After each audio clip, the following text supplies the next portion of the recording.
Francis, Brett, thank you very much for coming in. Originally from Swift Current, we found out. And this is your book that we're looking at, Not Broken.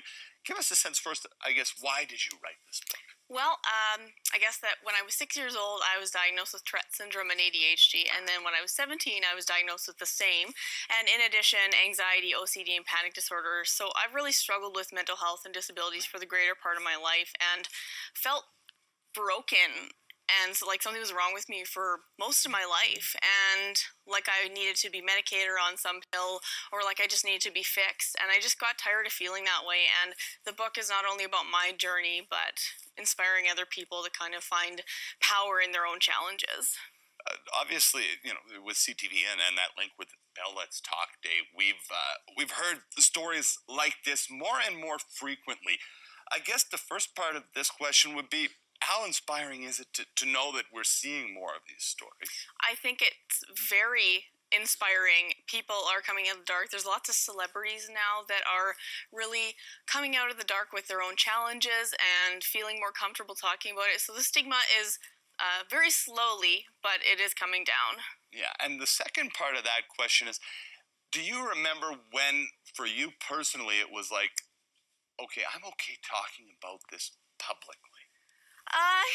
It really wasn't until I got asked to speak publicly about it. I lost one of my best friends to suicide in 2011, and when that happened, I did a fundraiser for Canadian Mental Health Association, and through that, they kind of said, "Hey, Brett, do you want to be our keynote?" And at first, I was like, "Well, I'm not sure if I'm ready to talk about this."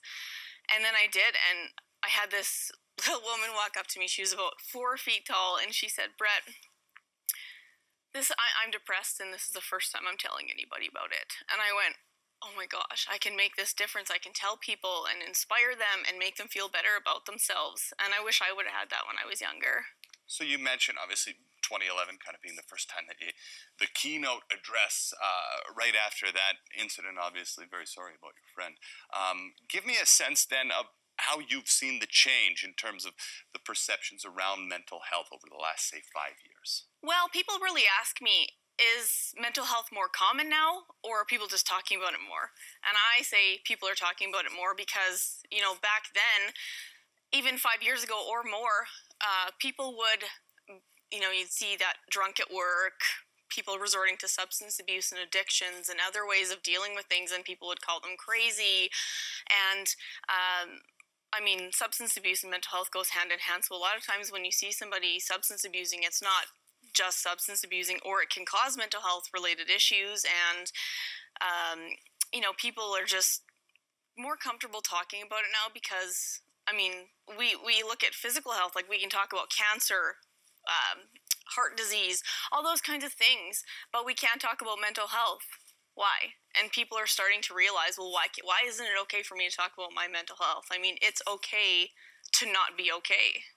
Yeah, that makes sense. Now, you mentioned that the stigma is slowly lifting, and that's probably an accurate pace. In terms of moving forward, are we doing enough beyond just talking about it in this conversation? Are there enough things being done policy-wise by governments and just by society to really get us to that next level? And what is that next level?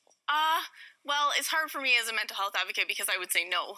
I feel that the mental health industry is very underserviced, and a lot of people don't know where to reach out to, or they're embarrassed to reach out to, or they kind of get the handoff like I did a lot when I was kind of, getting into figuring myself out. And, and a big part of it is lack of awareness. People just don't know.